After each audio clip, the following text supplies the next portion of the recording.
Janet, first of all, how did this issue come to your attention? Well, when the government took over, this new teaching commission took over in January 2023, I started hearing stories about really frustrated, upset teachers. Of course, anyone accused of wrongdoing or incompetence is going to be unhappy whether or not the allegations are true.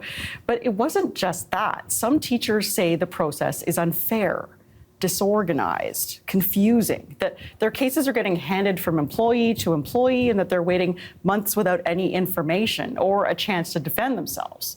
Here's one example. Morgan Dirksen is a teacher, and while on parental leave in February, she posted a video on her private Instagram account in reaction to an attack on a transgender youth in the US.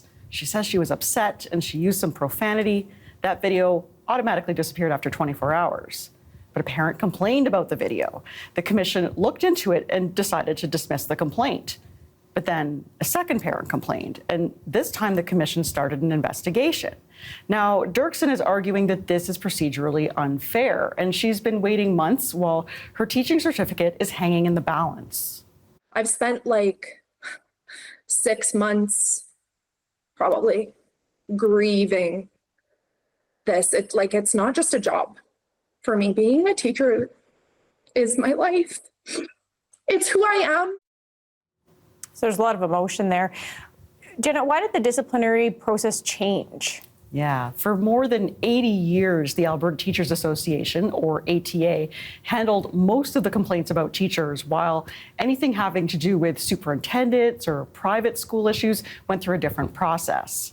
In 2022, the Alberta government said it was a conflict of interest to have the ATA serve as the union that bargains for teachers and polices their behavior. So the minister at the time also questioned whether the association was doing enough to keep abusers away from children. Fast forward to today, and the ATA now acts on behalf of teachers facing allegations, but the association president says the new system is actually weaker. In the 21 months since the change, the commission hasn't scheduled a single disciplinary hearing under the new rules. And the number of teachers losing their certificates has also dropped. So Jason Schilling is worried the teachers who are acting inappropriately are potentially still working with kids.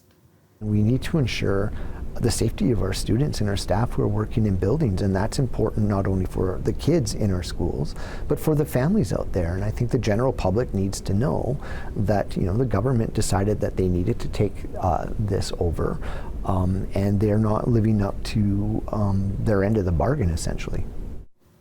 So I'm curious, I want to know more about what's happening within the new teaching commission.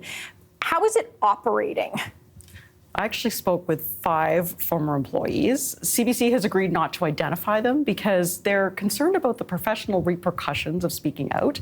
They told me that they had grave concerns about how the organization was handling complaints, and they all quit within the first year. They said it was disorganized and the processes were inconsistent and therefore unfair. And there was no escalation of these more serious cases. They also said the office is wasting time investigating frivolous complaints and tying up its resources. So what does the commissioner say about all of this, if anything? For privacy reasons, Julia Sproul says she can't really talk about individual cases or individual employees.